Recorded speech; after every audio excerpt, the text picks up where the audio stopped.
Punjabi radio USA ਪੇਸ਼ ਕਰਦਾ ਹੈ ਅੱਜ ਦਾ ਦਿਨ ਸਿੱਖ ਇਤਿਹਾਸ ਵਿੱਚ।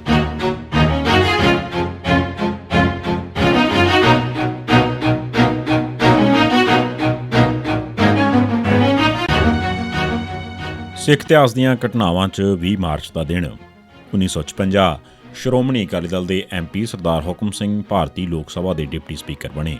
ਫਰਵਰੀ 1956 'ਚ ਕਾਂਗਰਸ ਨੇ ਆਪਣਾ ਸਾਲਾਨਾ ਇਜਲਾਸ ਅੰਮ੍ਰਿਤਸਰ ਵਿਖੇ ਰੱਖਿਆ। ਅਕਾਲੀ ਦਲ ਨੇ ਵੀ ਆਪਣੀ 10ਵੀਂ ਸਾਲਾਨਾ ਕਾਨਫਰੰਸ ਇਹਨਾਂ ਦਿਨਾਂ ਵਿੱਚ ਹੀ ਅੰਮ੍ਰਿਤਸਰ ਵਿੱਚ ਸੱਦ ਲਈ।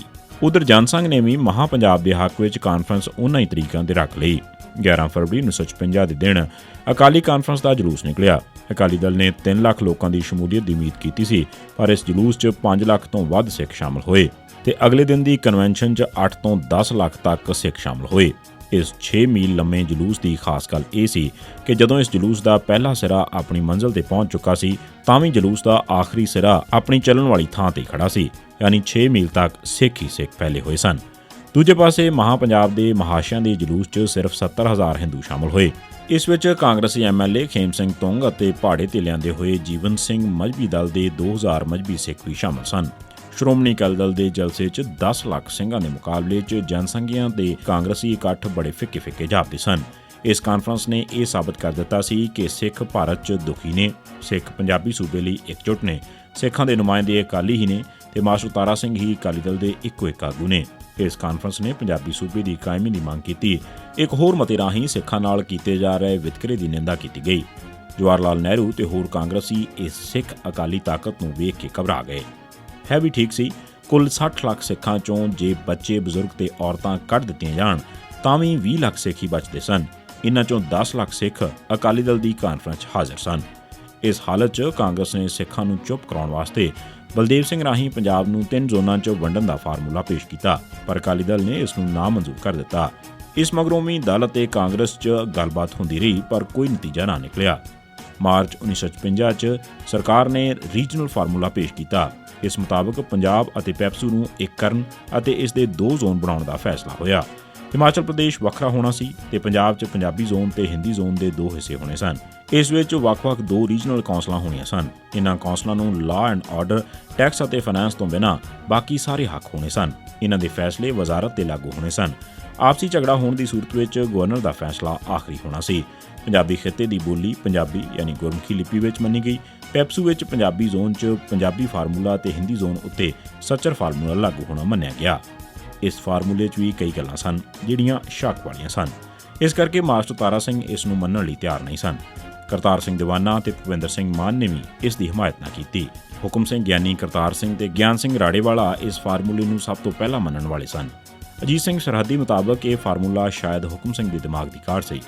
ਹੁਕਮ ਸਿੰਘ ਨੇ ਇਹ ਤਾਂ ਮੰਨਿਆ ਕਿ ਉਸਨੇ ਰਸਾਲੇ ਫ੍ਰੀ ਥਿੰਕਰ ਦਾ ਲੇਖ ਪੰਡਤ ਪੰਤ ਨੂੰ ਭੇਜਿਆ ਸੀ।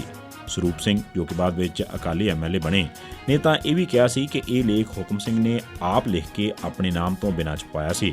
ਸਰੂਪ ਸਿੰਘ ਅਨੁਸਾਰ ਗਿਆਨ ਸਿੰਘ ਨੇ ਪੰਡਤ ਪੰਤ ਨੂੰ ਹੁਕਮ ਸਿੰਘ ਦਾ ਰੀਜਨਲ ਸਕੀਮ ਬਾਰੇ ਧੰਨਵਾਦ ਕਰਦਿਆਂ ਸੁਣਿਆ ਸੀ। ਇਸ ਫਾਰਮੂਲੇ ਤੇ ਵਿਚਾਰ ਕਰਨ ਵਾਸਤੇ 8 ਮਾਰਚ ਨੂੰ ਹੁਕਮ ਸਿੰਘ ਦੀ ਕੋਠੀ ਤੇ ਸੀਨੀਅਰ ਅਕਾਲੀਆਂ ਦੀ ਮੀਟਿੰਗ ਹੋਈ। ਇਸ ਮਗਰੋਂ 11 ਮਾਰਚ 1956 ਨੂੰ ਅਕਾਲੀ ਦਲ ਦਾ ਜਨਰਲ ਇਜਲਾਸ ਅੰਮ੍ਰਿਤਸਰ ਵਿੱਚ ਹੋਇਆ। ਇਸ 'ਚ 465 ਮੈਂਬਰ ਹਾਜ਼ਰ ਸਨ। ਇਸ ਵਿੱਚ ਗਿਆਨ ਸਿੰਘ ਰਾੜੇਵਾਲਾ ਨੇ ਰੀਜਨਲ ਫਾਰਮੂਲੇ ਦੀ ਯੋਜਨਾ ਪੇਸ਼ ਕੀਤੀ ਤੇ ਗਿਆਨੀ ਕਰਤਾਰ ਸਿੰਘ ਨੇ ਤਾਇਦ ਕੀਤੀ। ਇਸ ਤੋਂ ਬਿਨਾਂ ਸਤਬੀਰ ਸਿੰਘ, ਪ੍ਰੀਤਮ ਸਿੰਘ ਗੁਜਰਾਂ, ਅਜੀਤ ਸਿੰਘ ਸਰਹੱਦੀ, ਮਾਸਟਰ ਤਾਰਾ ਸਿੰਘ ਵੀ ਬੋਲੇ। ਗਿਆਨੀ ਕਰਤਾਰ ਸਿੰਘ ਨੇ ਆਪਣੇ ਬੰਦੇ ਤਿਆਰ ਕੀਤੇ ਹੋਏ ਸਨ ਜਿਹੜੇ ਫਾਰਮੂਲੇ ਵਿਰੁੱਧ ਬੋਲਣ ਵਾਲੇ ਨੂੰ ਬਿਠਾਉਣ। ਮੀਟਿੰਗ 'ਚ ਗਿਆਨੀ ਕਰਤਾਰ ਸਿੰਘ ਤੇ ਰਾੜੇਵਾਲਾ ਦਾ ਬਹੁਤ ਵਿਰੋਧ ਹੋਇਆ। ਜਾਪਦਾ ਸੀ ਕਿ ਨੌਜਵਾਨ ਇਸ ਫਾਰਮੂਲੇ ਨੂੰ ਮੰਨਣ ਲਈ ਤਿਆਰ ਨਹੀਂ ਸਨ। ਸਰੂਪ ਸਿੰਘ ਇਸ ਮੀਟਿੰਗ 'ਚ ਸ਼ਾਮਲ ਹੀ ਨਾ ਹੋਏ। ਸਤਬੀਰ ਸਿੰਘ ਵਿਰੁੱਧ ਹੂਟਿੰਗ ਹੋਈ। ਅਮਰ ਸਿੰਘ ਅੰਬਾਲਵੀ ਨੇ ਆਪਣਾ ਵੱਖਰਾ ਨੋਟ ਲਿਖਵਾਇਆ, ਪਰ ਅਖੀਰ ਇਸ ਨੂੰ ਮਨਜ਼ੂਰੀ ਦੇਣਾ ਮੰਨ ਲਿਆ। ਪਰ ਅਕਾਲੀ ਲੀਡਰਸ਼ਿਪ ਦੀ ਮਜਬੂਰੀ ਸੀ ਕਿ ਜੇ ਇਹ ਫਾਰਮੂਲਾ ਨਾ ਮੰਨਿਆ ਜਾਂਦਾ ਤਾਂ ਬਹੁਤੇ ਅਕਾਲੀ ਆਗੂ ਹੁਕਮ ਸਿੰਘ, ਗਿਆਨੀ ਕਰਤਾਰ ਸਿੰਘ ਰਾੜੇਵਾਲਾ ਤੇ ਉਹਨਾਂ ਦੇ ਸਾਥੀ ਕਾਂਗਰਸ ਵਿੱਚ ਜਾਣ ਲਈ ਕਾਹਲੇ ਸਨ। ਜਦੋਂ ਅਕਾਲੀ ਦਲ ਨੇ ਰੀਜਨਲ ਫਾਰਮੂਲਾ ਮਨਜ਼ੂਰ ਕੀਤਾ ਤੇ ਕਾਂਗਰਸ ਨੇ ਇਸ ਉੱਪਰ ਪੱਕੀ ਹਾਂ ਦੀ ਮੋਹਰ ਲਾ ਦਿੱਤੀ ਤਾਂ ਪੰਜਾਬ 'ਚ ਮਹਾਂ ਪੰਜਾਬ ਦੇ ਨਾਂ ਤੇ ਮੋਰਚਾ ਸ਼ੁਰੂ ਹੋ ਗਿਆ। ਅਪ੍ਰੈਲ ਤੋਂ ਜੂਨ 1956 ਤੱਕ ਅੰਮ੍ਰਿਤਸਰ, ਪਠਾਨਕੋਟ, ਬਟਾਲਾ, ਲੁਧਿਆਣਾ, ਜਲੰਧਰ ਤੇ ਕਈ ਹੋਰ ਸ਼ਹਿਰਾਂ 'ਚ ਜਨਸੰਘੀਆਂ ਤੇ ਮਹਾਂ ਪੰਜਾਬੀਆਂ ਨੇ ਜਲੂਸ ਕੱਢੇ, ਸਿੱਖਾਂ ਉੱਤੇ ਹਮਲੇ ਕੀਤੇ, ਪੰਜਾਬੀ ਸੂਬੇ ਵਿਰੁੱਧ ਗੰਦ ਉਛਾਲਿਆ ਤੇ ਪੁਲਿਸ ਨਾਲ ਲੜੇ। ਜੂਨ 'ਚ ਇਹ ਲਹਿਰ ਘਟਦੀ ਆਪਣੇ ਆਪ ਹੀ ਖਤਮ ਹੋ ਗਈ। ਇਹਨਾਂ ਦਿਨਾਂ 'ਚ ਰੀਜਨਲ ਫਾਰਮੂਲੇ ਦਾ ਸਮਝੌਤਾ ਹੋਣ ਮਗਰੋਂ ਹੁਕਮ ਸਿੰਘ ਦੀਆਂ ਸੇਵਾਵਾਂ ਦਾ ਇਨਾਮ ਦੇਣ ਵਾਸਤੇ ਲੋਕ ਸਭਾ ਦੇ 20 ਮਾਰਚ 1956 ਦੇ ਇਜਲਾਸ ਵਿੱਚ ਪੰਡਤ ਨਹਿਰੂ ਨੇ ਸਰਦਾਰ ਹੁਕਮ ਸਿੰਘ ਦਾ ਨਾਂ ਡਿਪਟੀ ਸਪੀਕਰ ਲਈ ਪੇਸ਼ ਕੀਤਾ ਤੇ ਕਿਹਾ ਕਿ ਭਾਰਤ ਦੀ ਤਵਾਰੀਖ 'ਚ ਪਹਿਲੀ ਵਾਰ ਤੇ ਆਖਰੀ ਵਾਰ ਵੀ ਇਹ ਅਹੁਦਾ ਕਿਸੇ ਵਿਰੋਧੀ ਧਿਰ ਦੇ ਆਗੂ ਨੂੰ ਦਿੱਤਾ ਜਾ ਰਿਹਾ ਹੈ।